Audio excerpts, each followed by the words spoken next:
ಅಂದುಕೊಂಡ ಕೆಲಸಗಳು ಆಗ್ತಿಲ್ವಾ? ಹಾಗಾದ್ರೆ ಈ ಸಪ್ತ ಶನಿವಾರದ ವ್ರತದ ನಿಯಮಗಳನ್ನು ನೀವು ತಿಳಿಯಲೇಬೇಕು.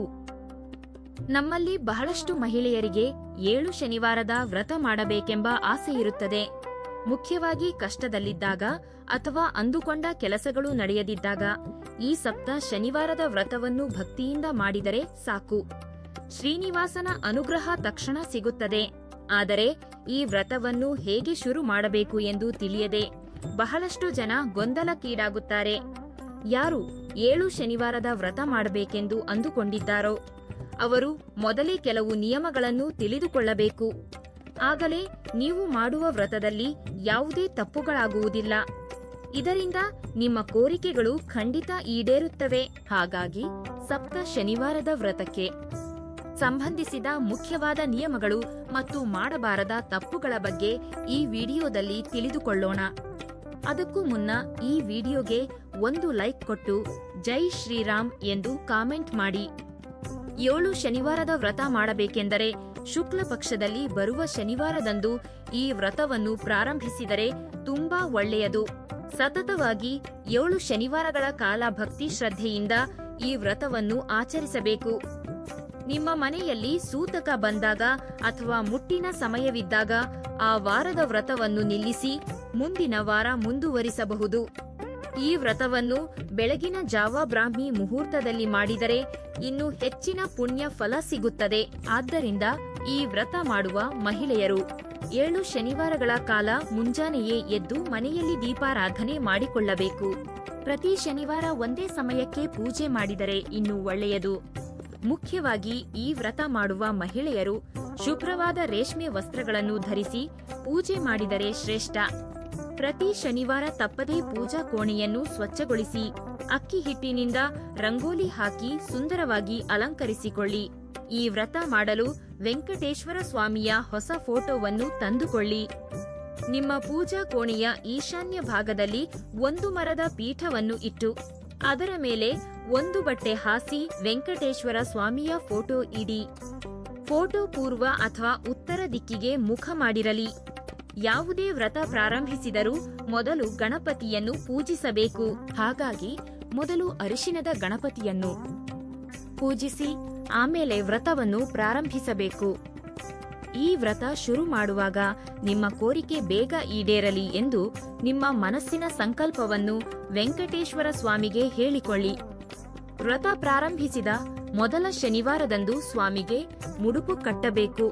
ಒಂದು ಹಳದಿ ಬಣ್ಣದ ಹತ್ತಿ ಬಟ್ಟೆಯನ್ನು ತೆಗೆದುಕೊಂಡು ಅದರಲ್ಲಿ ಸ್ವಲ್ಪ ಅರಿಶಿನ ಮಿಶ್ರಿತ ಅಕ್ಕಿ, ಅಕ್ಷತೆ, ಒಂದು ಹಿಡಿ ಅಕ್ಕಿ, ಒಂದು ಸಣ್ಣ ಬೆಲ್ಲದ ತುಂಡು, ಸ್ವಾಮಿಗೆ ಇಷ್ಟವಾದ ತುಳಸಿ ದಳಗಳು ಹಾಗೂ ನಿಮ್ಮ ಶಕ್ತಿಗೆ ಅನುಗುಣವಾಗಿ ಸ್ವಲ್ಪ ದಕ್ಷಿಣೆ ಇಟ್ಟು ಮುಡುಪು ಕಟ್ಟಿ ಈ ಮುಡುಪಿಗೆ ಅರಿಶಿನ ಕುಂಕುಮ ಹಚ್ಚಿ 3 ಗಂಟುಗಳನ್ನು ಹಾಕಬೇಕು.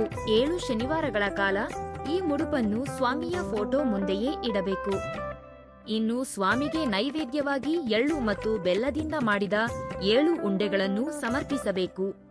ಹಾಗೆಯೇ ನೆನೆಸಿದ ಹೆಸರು ಬೇಳೆ ಮತ್ತು ಪಾನಕವನ್ನು ನೈವೇದ್ಯ ಮಾಡಿ ನಿಮ್ಮ ಶಕ್ತಿಗೆ ತಕ್ಕಂತೆ ಕೆಲವು ಹಣ್ಣುಗಳನ್ನು ಸಹ ಅರ್ಪಿಸಬಹುದು. ಮುಖ್ಯವಾಗಿ ಈ ವ್ರತ ಮಾಡುವಾಗ ಸ್ವಾಮಿಯ ಮುಂದೆ 7 ಅಕ್ಕಿ ಹಿಟ್ಟಿನ ದೀಪಗಳನ್ನು ಹಚ್ಚಬೇಕು. ಅಕ್ಕಿ ಹಿಟ್ಟಿನಲ್ಲಿ ಬೆಲ್ಲದ ಪುಡಿ, ಹಸುವಿನ ತುಪ್ಪ ಮತ್ತು ಸ್ವಲ್ಪ ನೀರು ಹಾಕಿ 7 ದೀಪಗಳನ್ನು ತಯಾರಿಸಿಕೊಳ್ಳಿ. ಈ ಹಿಟ್ಟಿನ ದೀಪಗಳಿಗೆ ಗೋವಿಂದನ ನಾಮಗಳನ್ನು ಹಚ್ಚಿ ದೀಪದ ಕೆಳಗೆ 2 ವೀಳ್ಯದೆಲೆ ಇಟ್ಟು ಹಿಟ್ಟಿನ ದೀಪದಲ್ಲಿ ತುಪ್ಪ ಹಾಕಿ ಒಂದೊಂದು ದೀಪದಲ್ಲಿ 7 ಬತ್ತಿಗಳನ್ನು ಹಾಕಿ ದೀಪಾರಾಧನೆ ಮಾಡಿ. ಈ ರೀತಿ 7 ಹಿಟ್ಟಿನ ದೀಪಗಳನ್ನು ಹಚ್ಚಬೇಕು. ಪ್ರತಿ ಶನಿವಾರ ವ್ರತ ಮುಗಿದ ನಂತರ ಆ ದೀಪಗಳನ್ನು ತೆಗೆದು ಹರಿಯುವ ನೀರಿನಲ್ಲಿ ಬಿಡಿ. 7 ಶನಿವಾರಗಳು ಪೂರ್ತಿಯಾದ ನಂತರ ತಿರುಪತಿಗೆ ಅಥವಾ ನಿಮ್ಮ ಹತ್ತಿರವಿರುವ ವೆಂಕಟೇಶ್ವರ ಸ್ವಾಮಿ ದೇವಸ್ಥಾನಕ್ಕೆ ಹೋಗಿ ಆ ಮುಡುಪನ್ನು ಜಾಗರೂಕತೆಯಿಂದ ಹುಂಡಿಗೆ ಹಾಕಬೇಕು. ಹಾಗೆಯೇ ವೆಂಕಟೇಶ್ವರ ಸ್ವಾಮಿಯ ದರ್ಶನ ಪಡೆದ ನಂತರ ನಿಮ್ಮಿಷ್ಟಾನುಸಾರ ತಲೆ ಕೂದಲು 3 ಕತ್ತರಿ ಅಥವಾ ಪೂರ್ಣ ಮುಂಡನ್ ಸಮರ್ಪಿಸಿದರೆ ತುಂಬಾ ಶುಭ. ಈ 7 ಶನಿವಾರಗಳ ಕಾಲ ವೆಂಕಟೇಶ್ವರ ಸ್ವಾಮಿಯ ಫೋಟೋಗೆ ಖಂಡಿತವಾಗಿ ತುಳಸಿ ಮಾಲೆ ಹಾಕಬೇಕು. ಈ ವ್ರತ ಮಾಡುವವರು ಹಗಲು ಹೊತ್ತು ಅಸ್ಥಿರ ಮಲಗಬಾರದು. ಹಾಗೆಯೇ ಮಧ್ಯಾಹ್ನ 1 ಹೊತ್ತು ಉಪವಾಸ ಇರಬೇಕು. ಪೂಜೆಯಲ್ಲಿ ದೇವರಿಗೆ ಅರ್ಪಿಸಿದ ನೈವೇದ್ಯವನ್ನು ಸಾಯಂಕಾಲ ಊಟ ಮಾಡುವಾಗ ಸೇವಿಸಬೇಕು. ಹಾಗೆಯೇ ಪ್ರತಿ ಶನಿವಾರ ನಿಮ್ಮ ಹಣೆಯ ಮೇಲೆ ಗೋವಿಂದನ ನಾಮವನ್ನು ತಪ್ಪದೇ ಇಟ್ಟುಕೊಳ್ಳಿ. ಈ ವ್ರತ ಆಚರಿಸುವವರು ಪ್ರತಿ ಶುಕ್ರವಾರ ಮತ್ತು ಶನಿವಾರ ಖಂಡಿತವಾಗಿ ಬ್ರಹ್ಮಚರ್ಯ ಪಾಲಿಸಬೇಕು. ಆರೋಗ್ಯ ಸಹಕರಿಸಿದರೆ ನೆಲದ ಮೇಲೆ ಮಲಗಬೇಕು. ವ್ರತ ಮಾಡುವಾಗ ವೆಂಕಟೇಶ್ವರ ಸ್ವಾಮಿ ಮಂತ್ರಗಳು, ಗೋವಿಂದ ನಾಮಗಳು, ಅಷ್ಟೋತ್ತರ, ಸುಪ್ರಭಾತದಂತಹ ಸ್ತೋತ್ರಗಳನ್ನು ಪಠಿಸಬೇಕು. ಇವೆಲ್ಲ ಬಾರದವರು ಕೇವಲ ಗೋವಿಂದ ನಾಮ ಹೇಳಿಕೊಳ್ಳಿ ಅಥವಾ ಓಂ ನಮೋ ವೆಂಕಟೇಶಾಯ ಎನ್ನುವ ಮಂತ್ರ ಜಪಿಸಿ. ಪೂಜೆಯಲ್ಲಿ ಹಳದಿ ಬಣ್ಣದ ಸೇವಂತಿಗೆ ಹೂವು ಬಳಸಿದರೆ ತುಂಬಾ ಒಳ್ಳೆಯದು. ಪೂಜೆಯ ಕೊನೆಯಲ್ಲಿ ಸ್ವಾಮಿಗೆ ಮಂಗಳಾರತಿ ಮಾಡಿ 1 ತೆಂಗಿನಕಾಯಿ ಹೊಡೆದು ವ್ರತ ಕಥೆ ಓದಿ ತಲೆಯ ಮೇಲೆ ಅಕ್ಷತೆ ಹಾಕಿಕೊಂಡು 3 ಪ್ರದಕ್ಷಿಣೆ ಮಾಡಿ ಪೂಜೆಯನ್ನು ಮುಗಿಸಿ. ಪ್ರತಿ ಶನಿವಾರ ಬೆಳಗ್ಗೆ ಖಂಡಿತವಾಗಿಯೂ ದೀಪಾರಾಧನೆ ಮಾಡಬೇಕು. ಒಂದು ವೇಳೆ ಬೆಳಗ್ಗೆ ವ್ರತ ಮಾಡಲು ಸಾಧ್ಯವಾಗದವರು ಸಾಯಂಕಾಲ 6 ಗಂಟೆಯ ನಂತರವೂ ಈ ವ್ರತ ಮಾಡಬಹುದು. ಒಂದೊಂದು ಶನಿವಾರ ಒಬ್ಬೊಬ್ಬ ಅತಿಥಿಯನ್ನು ಮನೆಗೆ ಕರೆದು ಬಾಳೆ ಎಲೆಯಲ್ಲಿ ಊಟ ಹಾಕಬೇಕು. ಹೀಗೆ 7 ಶನಿವಾರಗಳ ಕಾಲ 7 ಜನ ಅತಿಥಿಗಳಿಗೆ ಅನ್ನದಾನ ಮಾಡಬೇಕು. ಪ್ರತಿ ಶನಿವಾರ 108 ನಾಮಗಳೊಂದಿಗೆ ತುಳಸಿ ಅರ್ಚನೆ ಮಾಡಿದರೆ ಇನ್ನೂ ಒಳ್ಳೆಯದು. ಈ ವ್ರತ ಮಾಡುವಾಗ ನಿಮಗೆ ಯಾವುದೇ ಮಂತ್ರ ಬರದಿದ್ದರೂ ಪರವಾಗಿಲ್ಲ, ಗೋವಿಂದ ನಾಮಗಳನ್ನು ಓದುತ್ತಾ ವ್ರತ ಮಾಡಿ. ಪ್ರತಿ ಶನಿವಾರ ಪೂಜೆ ಮುಗಿದ ಮೇಲೆ ವೆಂಕಟೇಶ್ವರ ಸ್ವಾಮಿಯ ವ್ರತ ಕಥೆಯನ್ನು ತಪ್ಪದೇ ಓದಬೇಕು. ಬೆಳಗ್ಗೆ ಪೂಜೆ ಮಾಡಿಕೊಂಡರೂ ಸಾಯಂಕಾಲವೂ ಪೂಜಾ ಕೋಣೆಯಲ್ಲಿ ದೀಪ ಹಚ್ಚಬೇಕು.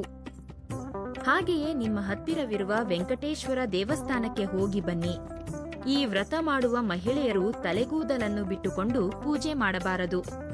ನೀಟಾಗಿ ಜಡೆ ಹಾಕಿಕೊಂಡು ಹಣೆಯಲ್ಲಿ ಕುಂಕುಮ ಇಟ್ಟು ಕಾಲಿಗೆ ಅರಿಶಿನ ಹಚ್ಚಿ ಕೊರಳಲ್ಲಿ ಕರಿಮಣಿ ಸರ ಧರಿಸಿ ಭಕ್ತಿಯಿಂದ ವ್ರತ ಶುರು ಮಾಡಬೇಕು. ಈ 7 ಶನಿವಾರದ ವ್ರತವನ್ನು ಗಂಡ ಹೆಂಡತಿಯರಲ್ಲಿ ಯಾರು ಮಾಡಿದರು ಅಥವಾ ಇಬ್ಬರು ಸೇರಿ ಮಾಡಿದರೂ ಫಲ ಸಮಾನವಾಗಿ ಸಿಗುತ್ತದೆ. ಈ ವ್ರತವನ್ನು ಹೆಂಗಸರೇ ಮಾಡಬೇಕೆಂಬ ನಿಯಮವಿಲ್ಲ. ಗಂಡಸರು ಮಾಡಿದರೂ ತುಂಬಾ ಒಳ್ಳೆಯದು. ಗಂಡಸರು ಮಾಡಿದರೆ ಆ 7 ಶನಿವಾರ ಕ್ಷೌರ ಮಾಡಿಸಿಕೊಳ್ಳಬಾರದು, ಕೂದಲು ಕತ್ತರಿಸಬಾರದು. ಗಂಡಸರು ವ್ರತ ಮಾಡುವಾಗ ಯಾವುದೇ ಅಡೆತಡೆ ಇಲ್ಲದೆ 7 ಶನಿವಾರ ಪೂರೈಸಬೇಕು. ಅದೇ ಸ್ತ್ರೀಯರಾದರೆ ಮುಖ್ಯವಾಗಿ 3 ವಾರಗಳ ಕಾಲ ಮಧ್ಯದಲ್ಲಿ ಅಡೆತಡೆ ಇಲ್ಲದಂತೆ ವ್ರತ ಆಚರಿಸಬೇಕು. ಈ ವ್ರತ ಮಾಡುವವರು ಶನಿವಾರದಂದು ಹೊರಗಿನ ಆಹಾರ ತಿನ್ನಬಾರದು. ನೆಲದ ಮೇಲೆ ಕುಳಿತು ಮಾತ್ರ ಊಟ ಮಾಡಬೇಕು.